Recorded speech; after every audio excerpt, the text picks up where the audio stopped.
Show शुरू करने से पहले आपको कल और परसों के बारे में खास बात बता दूं। कल मैं आपको एडवांस परसों पड़ रही माघ पूर्णिमा की पूरी तैयारी करा दूंगी और परसों मैं आपको साल के पहले चंद्र ग्रहण के बारे में बताऊंगी। अभी चलती हूँ। आज मैं आपको गणपति और ग्रहों की नाराजगी से बचने का तरीका बताऊंगी। इन दोनों को प्रसन्न कर लिया तो जिंदगी के 90% कष्ट खत्म समझिए।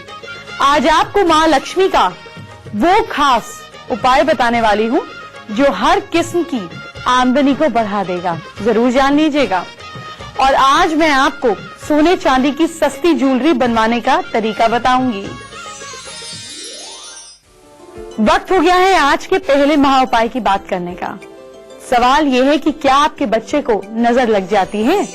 ऐसे में बच्चे को नजर लगने से आप बहुत परेशान हो जाते हैं।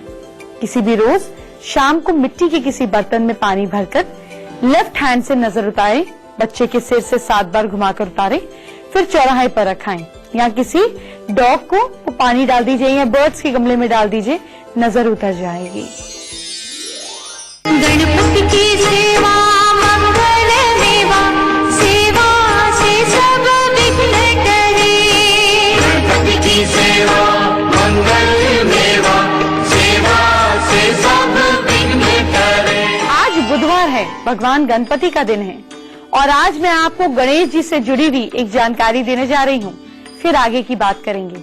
सबसे पहले जानिए गणपति जी की पूजा के दौरान वो 8 चीजें जो आपको भूल से भी नहीं करनी है। भगवान गणपति की पूजा के दौरान भूल से भी उन पर तुलसी दल अर्पित ना करें, उन्हें तुलसी की माला ना चढ़ाएं। ऐसी मान्यता है कि एक बार भगवान गणेश देवी तुलसी से किसी बात को लेकर नाराज हो गए और उन्होंने देवी तुलसी को ये श्राप दिया कि मेरी पूजा के दौरान मेरी पूजा में तुम शामिल नहीं होगी। तभी से भगवान गणेश की पूजा में तुलसी का प्रयोग नहीं किया जाता है। जो गणेश पूजा के दौरान तुलसी का प्रयोग करता है वो गणेश भगवान के गुस्से का पात्र बनता है। कभी भी भगवान गणेश की मूर्ति घर में विषम संख्या में नहीं होनी चाहिए, अर्थात 3, 5, 7 इस संख्या में भगवान गणेश की मूर्ति घर में ना हो। अगर घर में ऑड नंबर में मूर्ति स्थापित हो तो वो अशुभ माना जाता है। इवन संख्या में ही भगवान गणेश की मूर्ति घर में होनी चाहिए। भगवान गणेश की पूजा के दौरान उनके पीठ का दर्शन ना करें। पुराणों के अनुसार भगवान गणेश की पीठ में दरिद्रता का वास होता है। उनके पीठ के दर्शन करना पावर्टी को निमंत्रण देना माना जाता है। घर के भीतर कहीं भी और पूजा स्थान में भगवान गणेश की खड़ी हुई मूर्ति ना रखें।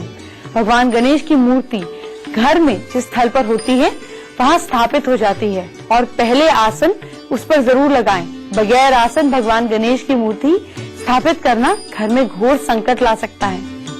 भगवान गणेश की प्रतिमा की स्थापना के समय ये ध्यान दीजिएगा कि उनकी प्रतिमा बार बार हिले नहीं, क्योंकि प्रतिमा अगर बार बार हिलती है तो उससे नीचे गिरकर खंडित हो जाने का भय रहता है। साथ ही भगवान गणेश के खंडित प्रतिमा की पूजा शास्त्रों में वर्जित मानी गई है। ऐसा करना परिवार में कलेश और आपकी आर्थिक स्थिति को हिला सकता है।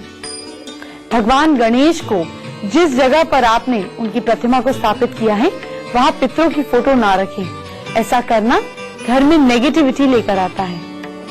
घर पर जहाँ आपने भगवान गणेश की मूर्ति की स्थापना करी है उसकी छत पर कोई भारी सामान, कोई कबाड़ आदि या लोहे का सामान ना रखें। पूजा स्थल पर पवित्रता का विशेष ध्यान रखें और उस जगह पर आप नियमित सफाई करें। भगवान गणेश की पूजा के दौरान चमड़े से बने सामान की पूजा स्थल पर उसको ना लाएं। चमड़े के पर्स, बेल्ट भगवान गणेश की पूजा के दौरान अपने साथ ना रखें।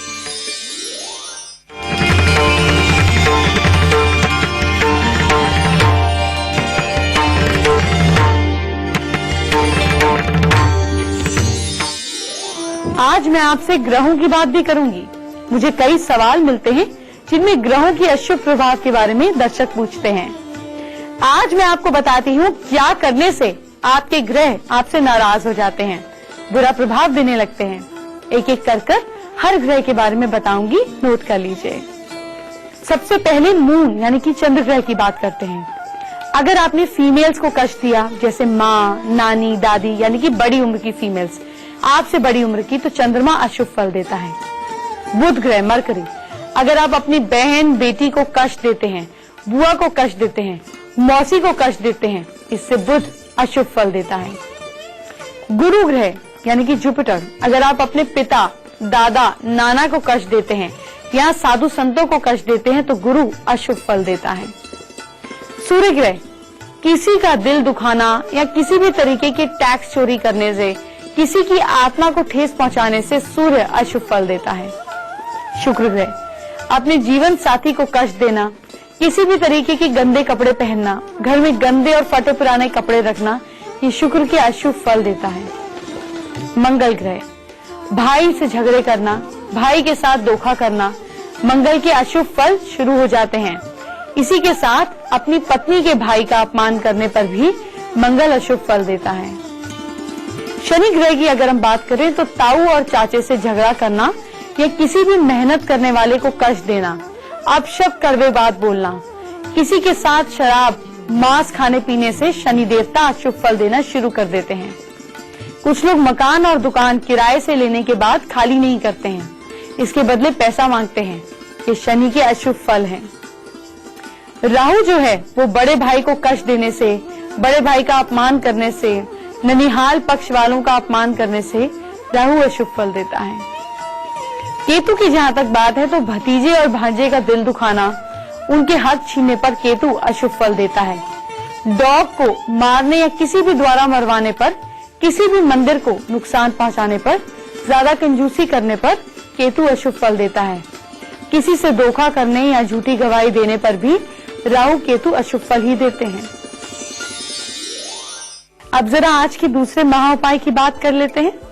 आपको क्या घर में पैसे की कमी हो गई है, बार बार पैसे की दिक्कत से परेशान हो रहे हैं? घर में समृद्धि लाने के लिए घर के नॉर्थ वेस्ट में सुंदर से मिट्टी के बर्तन में कुछ सोने चांदी के सिक्के लाल कपड़े में बांध कर रखें। फिर बर्तन को गेहूं या चावल से भर दें। ऐसा करने से घर में पैसे की कभी कमी नहीं रहती। बेबी, जब आप गुजरे जमाने की हीरोइन बनी थी तो आपने उस जमाने की हेयर स्टाइल की नहीं रहती। बेबी, जब आप गुजरे जमाने की हीरोइन बनी थी तो आपने उस जमाने की हेयर स्टाइल तो दर्शकों को सिखा दी, लेकिन पुरानी हीरोइंस की साड़ी पहनने का स्टाइल शेयर नहीं किया था। हमारे दर्शक हमें मेल मैसेज करके जानना चाहते हैं। फैमिली गुरु, आपको तो पता ही है कि मैं आपकी और दर्शकों की हर बात मानती हूँ, तो आज मैं आपको सायरा बानो और मुमताज जैसे गुजरे जमाने की हीरोइंस के स्टाइल में साड़ी पहनना सिखा देती हूँ। बॉलीवुड में पुराने टाइम में एक्ट्रेसेस का साड़ी पहनने का अंदाज बेहद अलग हुआ करता था। आज हम आपको वही कुछ स्टाइल्स बताएंगे। रोहित वर्मा हमारे साथ हैं। रोहित, कौन कौन से स्टाइल आज हम बताने वाले हैं पुराने टाइम में जो एक्ट्रेसेस साड़ी पहनते थे उसके? First of all thank you for inviting me in your channel. आज मैं आपको 3 तरह के स्टाइल दिखाऊंगा। एक तो मैं आपको मुमताज स्टाइल दिखाऊंगा, क्योंकि वो मुमताज ने जब वो साड़ी स्टार्ट करी थी तो बहुत सुपर डुपर हिट हो गई थी, तो उनका वो साड़ियों का नाम ही मुमताज हो गया। तो एक मैं आपको वो कट दिखाऊंगा। सेकेंडली मैं आपको शॉर्ट पल्ला साड़ी दिखाऊंगा जो सायरा बानू और वैजयंती माला और आशा पारिक जी जो पहनती थी। एंड थर्ड मैं आपको सेरोंग साड़ी दिखाऊंगा जो हेलन ने स्टार्ट किया साड़ी को। व्हेन शी स्पोर्टेड अ सेरोंग साड़ी बहुत ज्यादा ट्रेंड में आ गया, और lot of not Indian designers but also international designers has copied that trend. चलिए तो शुरू करते हैं पहले मुमताज साड़ी से। जी, तो ये बहुत सिंपल होता है। उसमें आप एक राउंड लेते हैं ऐसे, आधी साड़ी से हम प्लीट करते हैं उसको, और बहुत कम प्लीट्स होती हैं इस साड़ी में। नॉर्मल प्लीट्स करते हैं। नॉर्मल प्लीट्स करते हैं, और फिर हम पल्ले को ऐसे घुमाते हैं, इसमें घुमाते जाते हैं। एक बार और हम घुमाएंगे इसको। आप जिस तरह से देख रहे हैं कि ये मैंने पल्ले को घुमा के इसको एकदम यहाँ पे पिनअप कर दिया है, तो एक हमें ऐसा एक नीच सा मिल जाता है, और इसको लेके हम यहाँ पे आप देखिए 2 लेयर्स आ गई हैं। और ये तो मुमताज तभी नहीं, अभी भी काफी फेमस है कि अलग अलग पार्टीज में हम देखते हैं तो स्टाइल को फिर से लेकर आते हैं। फैशन एक ऐसी चीज है जो पहले से क्या कहते हैं कि जो ट्रेंड में रहता है उसके बाद वो घूम फिर के वही सेम ट्रेंड आ जाता है मॉडिफाई में। तो आपने जिस तरह देखा इसके 2 लेयर्स यहाँ पे आई हैं, तो this is what is called as Mumtaz sari. बहुत सिंपल तरह से इसको पहना जाता है और बहुत स्टाइलिश लगती है। इस पे हम मॉडिफिकेशन करते हैं। चलिए, तो ये तो मुमताज साड़ी हुई। आगे बढ़ते हैं, दूसरा स्टाइल कौन सा है? तो मैं आपको दिखा रहा हूँ इस टाइम शॉर्ट पल्ला sari, which is also known as a very red carpet sari. हम यहाँ से रैप करते हैं उस साड़ी को। हम बहुत इनको एक तरह से लहंगा साड़ी भी लोग बोलते हैं। सो हम उस प्लीट्स को डिफरेंट स्टाइल में, शॉर्ट पल्लू वाली साड़ी ज्यादातर एक्ट्रेसेस इस टाइम पे पहनती हैं। बहुत पहनती है इस टाइम एक्ट्रेसेस। और हम इसको जो प्लीट्स होती हैं, प्लीट्स को लेके हम थोड़ा सा प्लीट को फैला देते हैं। नॉर्मल प्लीट्स हम एक ही जगह पे रखते हैं और इस साड़ी में फैला देते हैं उन्हीं प्लीट्स। उन्हीं को प्लीट्स को फैला देते हैं तो वो एक लहंगे का इफेक्ट सा आ जाता है, जैसे कि आप ये देखिए। फिर हम पल्ले को लेते हैं। इस पल्ले को लेके हम ऐसा एक काउल सा बनाते हैं to give a modern touch to it. ऐसा काउल से हम लेते हैं और लेके हम इस पूरे काउल को बिलो द बस्ट यहाँ पे अटैच कर देते हैं और पल्ला आपका इस तरह का गिर जाता है इसमें, लाइक दिस। एक रफल सा आ जाता है और इसी को हम, this is the concept of the sari. तो इसका जो प्लीट्स रहती हैं वो लहंगे स्टाइल में थोड़ा खुली हुई प्लीट्स रहती है, एक जगह पे नहीं, और पल्लू स्टाइल में लेके और शॉर्ट पल्लू हम इस तरह से इसको वो कर देते हैं। ठीक है। तो ये दो स्टाइल हो गए। एक और स्टाइल रोहित कौन सा है? उसको इस बार मैं आपको सैरोंग एंड साड़ी बताऊंगा एंड इट्स वेरी डिफरेंट, क्योंकि यही साड़ी को ऐश्वर्या राय ने मिस वर्ल्ड में पहना था and it became a very fashion statement. तो बहुत सिंपल होता है ये। इसके नीचे आजकल हम लोग चूड़ीदार भी देते हैं। चूड़ीदार के साथ हम साड़ी करते, पेटीकोट हम चाहते हैं। ये ऐसे करते हैं हम साड़ी को और फिर हम दो भाग में साड़ी को डिवाइड करते हैं। एंड लेते हैं ऐसे, हम एक ऐसा एंड लेते हैं, एक ऐसे बाद एक नॉट बनाते हैं और सीधे जेके वी टाइट ये हम नॉट कर देते हैं। तो आप देखिए ये ड्रेप गिर जाता है साड़ी का। बहुत ही स्टाइलिश साड़ियां होती हैं ये। पल्ले को हम सीधा रखते हैं इस तरह का, लाइक अ शॉल। इस तरह भी हम पल्ले को ले सकते हैं, give a different kind of a style if you see. और फिर इसी को हम लेके यहाँ पे टक कर दें और यहाँ हम पिन लगा और यहाँ से आपकी स्लीव्स निकल आती हैं। तो ये एक बहुत यूनिक कॉन्सेप्ट होता है एक साड़ी का। आप इस साड़ी का फॉल देखिए, it's a very unique concept. Shading बहुत अच्छी लगती है। अगर आपकी साड़ी दो टाइप में शेडेड है तो this looks very unique and very stylish. चलिए, तो यहाँ पे दो एंड लेके उसको बांधा, पीछे उस एंड को नॉट किया, तो इस तरह का फॉल नजर आएगा साड़ी में। बेहद खास और डबल शेडेड है तो ऑब्वियसली बहुत ही खूबसूरत लगेगा। आपके शेड्स उभर कर आएंगे। चलिए तीसरे महाउपाय को जानने का वक्त आ गया है। सवाल ये है कि जब से आपकी शादी हुई है, आपकी शादीशुदा जिंदगी ठीक ही नहीं चल रही है, खटपट लगी रहती है। तो शुक्ल पक्ष के थर्सडे से शुरू कर विष्णु जी और माँ लक्ष्मी की मूर्ति या फोटो के आगे ओम लक्ष्मी नारायण नमः मंत्र का रोज 3 माला का स्फटिक की माला से जाप करें। इसे शुक्ल पक्ष के गुरुवार से ही शुरू करें। 3 महीने तक हर गुरुवार को मंदिर में प्रसाद चढ़ाएं और शादी की सफलता के लिए प्रार्थना करें। और क्या हो गई हम लोग की जिंदगी नहीं? कर्जदार एक के बाद एक आता रहता है इधर। रास्ते में अभी चलना मुश्किल हो गया मेरा तो। क्यों? अरे किधर भी ऐसे जाती हूँ ना, एक मुंडी बात निकल दिया, पैसा ला। मैं तो ऐसे चलती हूँ, ऐसे।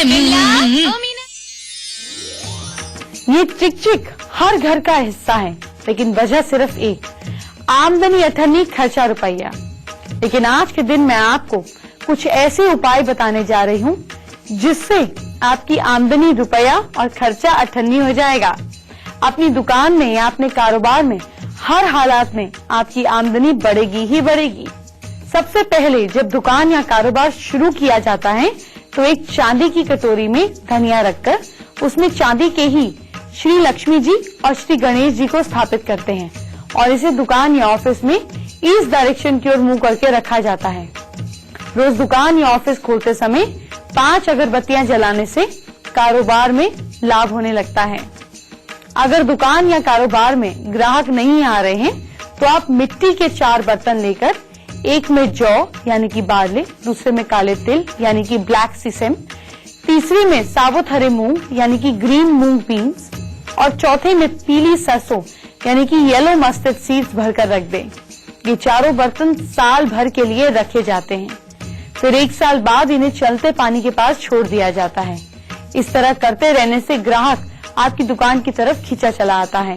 अगर उपाय अपने बिजनेस या दुकान की वृद्धि के लिए है तो एक लोहे के कील में काले धागे में 7 हरी अखंडित, मतलब बिल्कुल टूटी फूटी ना हो, हरी मिर्च और एक बिना दाग वाला नींबू ट्यूसडे या शनिवार को बांधा जाता है।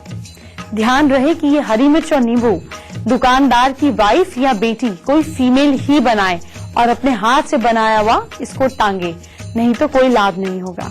अपनी ऑफिस या अपनी शॉप में श्री यंत्र और व्यापार वृद्धि यंत्र, साथ ही श्री कुबेर यंत्र की शुक्ल पक्ष में या अच्छे मुहूर्त में स्थापना करें। इससे बिजनेस में हानि नहीं होती और आपके प्रॉफिट के मार्जिन इंक्रीज हो जाते हैं। अगर ऐसा लगे कि कोई दुश्मन आपकी दुकान या ऑफिस में कुछ नेगेटिव कर रहा है तो शनिवार सुबह 5 पीपल के पत्ते और 8 पान के साबुत डंडी वाले पत्ते लेकर आपको लाल धागे से पिरोकर दुकान की ईस्ट की तरफ बांध देने हैं। और ऐसा अगर आप हर शनिवार को करेंगे तो किसी की कोई बुरी नजर आपकी दुकान पे नहीं लगेगी और साथ साथ शमी वृक्ष की लकड़ी को पान के पत्ते में लपेटकर पैसे के गले में रखने से भी किसी की कोई नेगेटिव एनर्जी हम पर असर नहीं करती और पैसा आने लगता है। अगर आपका इंपोर्ट एक्सपोर्ट का बिजनेस है तो एक दक्षिणावर्ती शंख हमेशा लाल रंग की थैली में बांधकर लक्ष्मी जी की प्रतिमा के पास दुकान या ऑफिस में रखना चाहिए। अगर कोई आपके बिजनेस का पैसा वापस नहीं कर रहा है या आपके ऊपर बैंक का लोन ज्यादा हो रहा है तो इसके कारण इंटरेस्ट बढ़ रहा है तो आप गाय के खुर यानी कि पैर की मिट्टी गाय की, किसी भी मंदिर की मिट्टी या मंदिर के द्वार की मिट्टी, भगवान लक्ष्मी नारायण के मंदिर के द्वार की मिट्टी और साथ साथ अस्तबल यानी कि जहाँ पे घोड़े होते हैं, घोड़े के पैर की मिट्टी ले आए, लोटे में भरकर दुकान में रखें। इस मिट्टी में 7 अगरबत्ती गिनकर डेली जलाएं और घर जाते समय 5 अगरबत्ती गिनकर जलाएं। ऐसा डेली करने से बिजनेस में ग्रोथ होगी और कर्ज धीरे धीरे उतरने लगेंगे। एक बार फिर से मेरी क्लास में आपका स्वागत है। आज मैं आपको फिर से आपकी हैंडराइटिंग के बारे में कुछ बहुत खास बताने जा रही हूँ।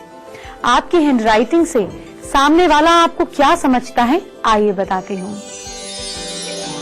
देखिए, लिखावट में आपकी सबसे ज्यादा इम्पोर्टेंट चीज जो होती है वो आपका सिग्नेचर होती है, क्योंकि आपका सिग्नेचर आपका बैंक पहचानता है। ये सिग्नेचर आपका फाइनेंशियल स्टेटस बताता है। जैसे सपोज आपका नाम है संजय और आप अपने नाम में एस को बहुत बड़ा लिखते हैं, तो आपके नाम के अक्षर को आप पहले अल्फाबेट को कितनी स्ट्रेंथ देते हैं ये बताएगा कि आपकी सोच कैसी है, आप आइडियाज आपके कैसे हैं। जैसे किसी ने संजय लिखा तो इतना बड़ा एस हम देखकर समझ सकते हैं कि ये आदमी का सोच, इसका थिंकिंग लेवल बहुत बड़ा होगा। अब अगर कोई ऐसे संजय लिखे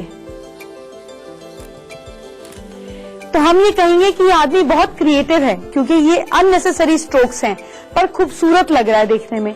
तो खूबसूरत आदमी कुछ एक्स्ट्रा करता है, कुछ क्रिएटिव करता है, तो ऐसे लोग क्रिएटिव होंगे। अब अगर कोई इस तरीके से लिखे संजय, इसने अपने बाकी अल्फाबेट को बड़ा कर दिया और पहले वाले को छोटा कर दिया, तो ऐसे लोग बहुत ज्यादा हाई सोच नहीं पाते हैं, बहुत ज्यादा एम्बिशियस नहीं होते हैं, ये ग्राउंड लेवल पर काम करना ज्यादा पसंद करते हैं। ये एग्जीक्यूटिव्स का सिग्नेचर है। अब इसी तरीके से आपके नाम का आखिरी शब्द बताता है कि आप अपने काम को खत्म कैसे करते हैं।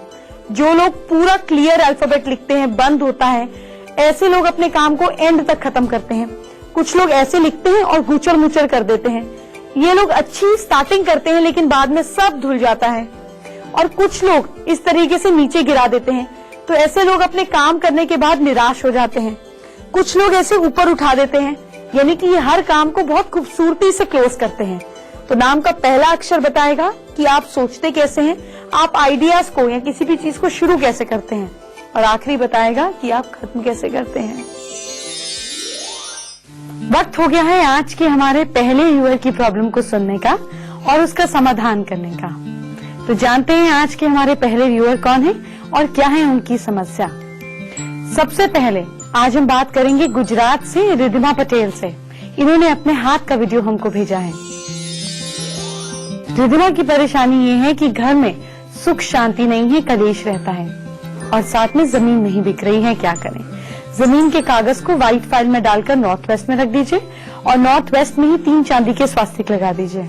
जहां तक कि घर में चिकचिक और झगड़े का सवाल है, 11 ब्रास मेटल के स्वास्तिक बनाइए और साउथ वेस्ट में चिपका दीजिए। यहाँ पर देखिए कैसे आपके घर में झटपट शांति आती है। आप भी फेसबुक के जरिए सास बहू फैमिली गुरु से जुड़कर अपनी प्रॉब्लम्स मुझ तक भेज सकते हैं, अपनी प्रॉब्लम्स के सॉल्यूशंस शो पे पा सकते हैं, इसलिए जुड़िए हमारे साथ। अब चौथे महाउपाय को जानने का वक्त हो गया है। सवाल ये है कि क्या आपको सही नौकरी नहीं मिल रही है, बहुत ज्यादा दिक्कत आ रही है, तो कुएं में दूध की कुछ बूंदे डालें। कुएं में आपके पानी होना चाहिए तभी डालें। अगर कुआं नहीं है तो काला कंबल किसी गरीब को दान करें। 6 मुखी रुद्राक्ष की माला 108 मनकों वाली आप धारण करें, जिसमें हर मनके के बाद चांदी के टुकड़े पिरोए हुए हों, और आपकी कहानी जल्दी सेट हो जाएगी। बेबी आपको लगातार एंटरटेन करती ही रहेगी, लेकिन आपकी परेशानियों को सुलझाना मेरी जिम्मेदारी है। कल आप क्या छोटी सी चीज करें जिससे आपका कल का दिन रहे बहुत ही लकी, इंपॉर्टेंट चीजें हो सक्सेसफुल, जानते हैं आज की राशि के हिसाब से। कल के दिन मेष राशि वाले लोग मिश्री मिला हुआ पानी जरूर पीजिएगा। लक आपका साथ दे रहा है कल के दिन 70%। वृश्चिक राशि के लोग कल सुबह जल्दी उठिएगा, सारे काम समय पर होंगे। और कल लक आपका साथ दे रहा है 62%। मिथुन राशि के लोग कल गरीबों को तेल का दान कीजिएगा, याद से कीजिएगा, क्योंकि लक आपका साथ दे रहा है कल 82%। कर्क राशि के लोग कल कृष्ण जी की पूजा कीजिएगा, भाग्य संवरेगा। और किस्मत साथ दे रही है आपका, नॉट बैड, 70%। सिंह राशि के लोग कल लंच के बाद एक फ्रूट खाइएगा, इससे पॉजिटिव रिजल्ट्स मिलेंगे अगर आप येलो या ऑरेंज फ्रूट खाते हैं तो। लक आपका साथ दे रहा है 76%। कन्या राशि के लोग कल गरीबों को चाय पत्ती का दान कीजिएगा, और किस्मत आपका साथ दे रही है 70%। तुला राशि के लोग कल मुंह में थोड़े चीनी के दाने रख के फिर काम पे जाइएगा, और आपका लक है अबव एवरेज 60%। वृश्चिक राशि के लोग कल शाम को घर में कपूर जरूर जलाएं, और आपका लक आपका साथ दे रहा है 62%। धनु राशि के लोग कल घर को थोड़ा सा सजाएं, और किस्मत आपके साथ दे रही है 60%। मकर राशि के लोग कल के दिन ओम घृणे सूर्य, और किस्मत आपके साथ दे रही है 60%। मकर राशि के लोग कल के दिन ओम घृणे सूर्याय नमः का जाप जरूर करें। और जानते हैं आपका लक मीटर कल क्या कह रहा है? कह रहा है 70%। कुंभ राशि के लोग कल शिव जी पार्वती जी की फोटो घर में लगाएं या अपने फोन पर लगाएं, और आपका लक आपका साथ दे रहा है कल 60%। मीन राशि के लोग कल गरीबों को कुछ पैसे दान में जरूर दें, और आपका लक आपका साथ दे रहा है कल 68%। अब जरा आज के 5वें और आखिरी महाउपाय की बात कर लेते हैं। सवाल यह है कि क्या आपको बिजनेस या दुकानदारी में सफलता नहीं मिल रही है, बहुत ज्यादा परेशानी है, तो श्वेतार्क गणपति और साथ साथ एकाशी श्रीफल की स्थापना करें। फिर आपको नियमित रूप से धूप दीप से पूजा करनी है, और हफ्ते में एक बार मिठाई का भोग लगाकर प्रसाद अधिक से अधिक लोगों में बांटना है।